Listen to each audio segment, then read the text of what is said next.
Hi hello నమస్తే welcome to నేటి దాదరిన నేను మీ శివ సుబ్రహ్మణ్యం కట్ట. సివిల్ సప్లై డిపార్ట్మెంట్ లో అసలు అధికారులు ఏం చేస్తా ఉన్నారు, మిల్లర్ల దగ్గర నుంచి లీడర్స్ ఎవరైతే ఉన్నారో వాళ్ళందరినీ ఎందుకంత ప్రెజర్ చేస్తా ఉన్నారు, అసలు ఏం జరుగుతా ఉన్నది అనే దానిపైన మన నేటి దాత్రిలో ఒక ఎక్స్క్లూజివ్ స్టోరీ రాబోతుంది. దానికి సంబంధించి ఇది ఒక జస్ట్ ట్రైలర్ మాత్రమే. పిక్చర్ ఇంకా ముందున్నది. పిక్చర్ అభి బాకీ హే మేరే దోస్త్. అధికారులు ఎవరైతే ఉన్నారో కోట్లకు కోట్లు దోచుకుంటున్న అధికారులు కానివ్వండి, వీళ్ళందరినీ కూడా ఇబ్బంది పెడుతూ అటు మిల్లర్లను ఒత్తిడి చేస్తా ఉన్నారు. వాళ్ళ ఒత్తిడికి ఇక్కడ గవర్నమెంట్ కూడా దెబ్బతింటా ఉన్నది. వీళ్ళ వల్ల, ఈ అధికారుల వల్ల గవర్నమెంట్ కూడా దెబ్బతింటా ఉన్నది. అసలు ఏం జరుగుతున్నది తెలంగాణ సివిల్ సప్లై డిపార్ట్మెంట్ లో? మరి ఎవరు డిఎంలకు 45 కోట్లు కమిషన్ అంట. మరి అది త్వరలో మన నేటి దాత్రిలో రాబోతుంది ఈ కథనము. మరి ఎవరు ఆ డిఎంలు? ఎవరెవరు ఎంత సంపాదిస్తా ఉన్నారు, ఎందుకంత ప్రెజర్ చేస్తా ఉన్నారు? 600 కోట్ల మిల్లింగ్ ఛార్జీల చెల్లింపుల్లో 45 కోట్ల రూపాయలు డిఎంలకు లంచాలు. 45 కోట్లు డిఎంలకు లంచాలు వేయని అంటే ఎంత పెద్దగా వీళ్ళు అరాచకాలు చేస్తా ఉన్నారు అనేది చూడండి. డిఎంల కమిషన్ల కాకపోతే మిల్లర్ల మెడ మీద కత్తి. అన్ని జిల్లాల్లో మిల్లర్ల మీద తీవ్ర ఒత్తిడి. రాక వచ్చిన 600 కోట్ల మిల్లింగ్ ఛార్జీలో ఇదేం అవినీతి? పంపకాల పంచాయతీ అడిగినంత ఇస్తే చెక్కులు జారీ చేస్తారంట. సివిల్ సప్లై అధికారుల అడ్డగోలు దోపిడీ. ఒక్కో జిల్లాలో డిఎంలది ఒక్కొక్క లెక్క. మరి ఒక్కొక్క జిల్లాలో ఒక్కొక్క డిఎం ఒక్కొక్క లెక్క ఉన్నదంట. 2% నుంచి 8% వరకు డిఎంల వసూళ్లు. ఇక బాది హ్యూజ్ అమౌంట్ కనిపిస్తుంది కదా. సో ఇక అడిగినంతనే ఇదే మంచి ఛాన్స్ కదా అని చెప్పి వాళ్ళు కూడా ఉన్నట్టున్నారు. ఇప్పటికే కమిషన్లు తీసుకున్న డిఎంల కొత్త తిరకాసు. ఆ కమిషన్ సరిపోదని కొత్త పేచీ పెడతా ఉన్నారంట. ఇంకా కావాలంటూ అసోసియేషన్ నాయకులను బెదిరిస్తున్న డిఎంలు. ఏం సమాధానం చెప్పాలో అర్థం కాక తలలు పట్టుకుంటున్న నాయకులు. మరి విజిలెన్స్ అధికారులు దీనిపైన దృష్టి పెడితే ఆ డిఎంలు ఎవరైతే ఉన్నారో వాళ్ళందరినీ జైలు వేసే అవకాశాలు మంచిగా కనిపిస్తాయి. వీళ్ళ దగ్గర ఎంత ఆస్తి తిన్నారు, వీళ్ళ దగ్గర ఎంత ఆస్తి ఉన్నది ఏందనేది కూడా మొత్తం బయటికి తీసే మంచి ఛాన్స్ ఇది. ఇప్పుడనే కాదు, ఇప్పుడు దీని నుంచి వాళ్ళు తీసుకున్న కమిషన్లు అనే కాదు, ఎప్పటి నుంచెల్లో, ఎన్ని సంవత్సరాల నుంచెల్లో తిష్ట వేసుకొని అదే డిపార్ట్మెంట్ లో కూర్చున్న సివిల్ సప్లై అధికారులు కూడా ఉన్నారు.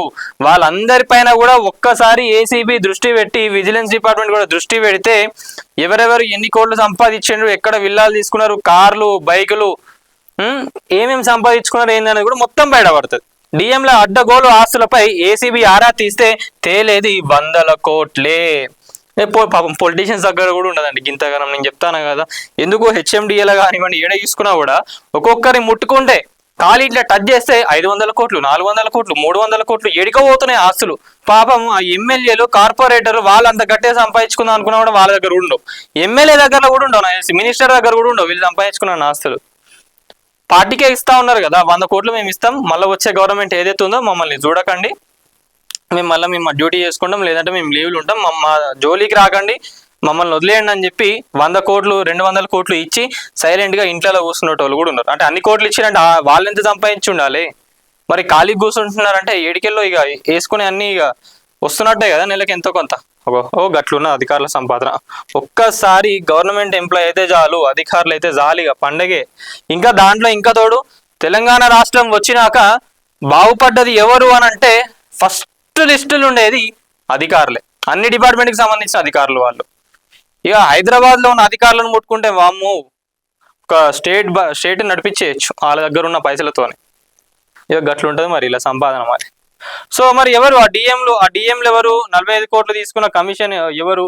ఏం చేస్తా ఉన్నారు? మరి 2% సరిపోతలేదంట, 8% కావాలంట.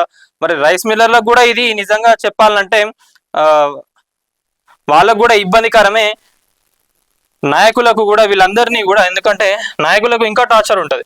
మళ్ళీ ఏం చేస్తారంటే వీళ్ళందరూ సో అండ్ సో వీళ్ళు ఇట్లా అడుగుతా ఉన్నారు, మనం వాళ్ళందరికీ ఇవ్వాల్సి వస్తాను. వాళ్ళు అడిగినా కూడా మిల్లర్లు అందరూ ఏమనుకుంటారంటే వీళ్ళు ఏదో జోబులు వేసుకోవడానికి అడుగుతా ఉన్నారు, ఇదంతా తేలని ఇవ్వారం అని చెప్పి, ఇదంతా వీళ్ళే నడిపిస్తున్నారని చెప్పి కొంతమంది అనుకుంటారు. కానీ అక్కడ వాస్తవంగా కొన్ని చెప్పాలంటే ఇట్లాంటి అధికారుల వల్ల నాయకులు ఇబ్బంది పడుతూ ఉన్నారు, రైస్ మిల్లర్లు కూడా ఇబ్బంది పడుతూ ఉన్నారు. ఓవరాల్ గా ఈ ఎపిసోడ్ లో గవర్నమెంట్ కి మైనస్ అవుతుంది.